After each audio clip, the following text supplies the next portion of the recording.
I want to ask you about the Sydney Harbour Bridge, which in my opinion was completely defiled last Sunday by this ridiculous march that took place. The pictures speak for themselves, an utterly grotesque outpouring of hatred for Israel. Basically, we saw not any genuine kind of sentiment that I could see for the supposed victims of malnutrition or so on. It was all about hatred for Israel. Just my opinion. What did you think of it? Well, I think the announcement that Netanyahu has made today about occupying Gaza is a direct result of the free world turning its back on Israel. And that demonstration last Sunday on the bridge, it went all around the world. They wanted an iconic pictures to go out.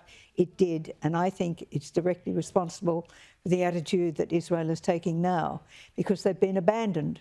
But why would we be surprised? They were abandoned back in the 30s, weren't they? When free countries, or those engaged in the war, turned their back as 6 million Jews were murdered. That was 1/3 of the population. So I'm not surprised that the people who hate Israel and the Jews with the intensity that they do have actually brought about the decision that Netanyahu has made this morning.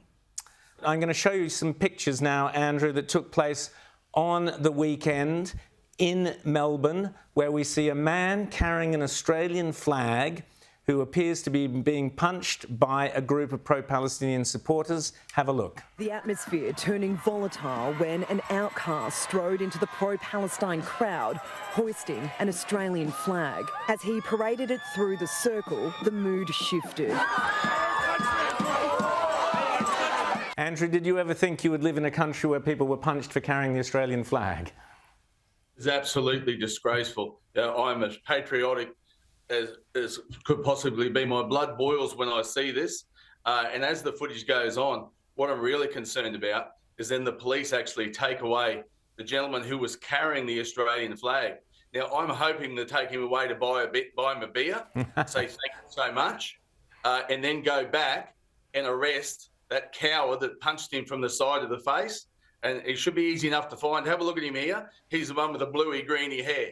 Bang, straight on the side. He needs to be arrested and the full force of the law thrown onto him. It's absolutely disgraceful.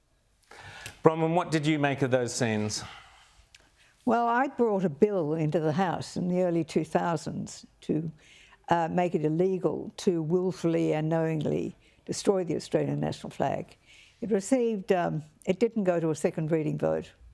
The government, despite the fact it was a Howard government, it was not allowed to proceed. However, this wasn't a case of destroying the flag, but destroying the man who was carrying it, which is even worse. And I just think that this intolerance that is being bred by the Albanese government and Penny Wong and their policies towards supporting the Gazan cause and absolutely giving the wrong leadership about sympathising with Jewish Australians leads to this sort of behaviour. A fish rots from the head, and that's what's happening here. The government is rotting from the head.